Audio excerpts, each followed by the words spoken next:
Hello বন্ধুরা, দেখুন আজকে চিংড়ি মাছ রান্না করব। কেমনি করে রান্না করি দেখুন। আপনারা দেখেন চিংড়ি মাছ এত বড় বড়।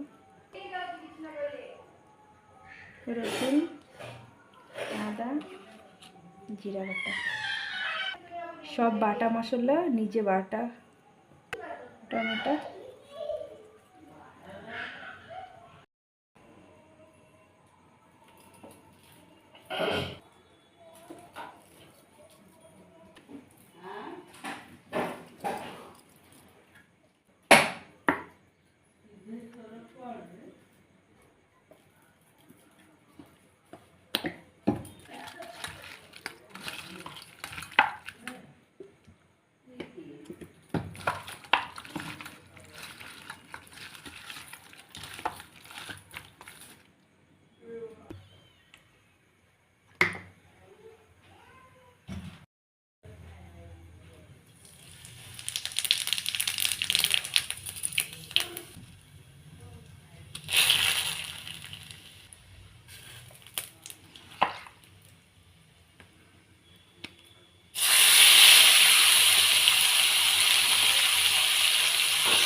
দেখেন হয়ে গেছে রান্না।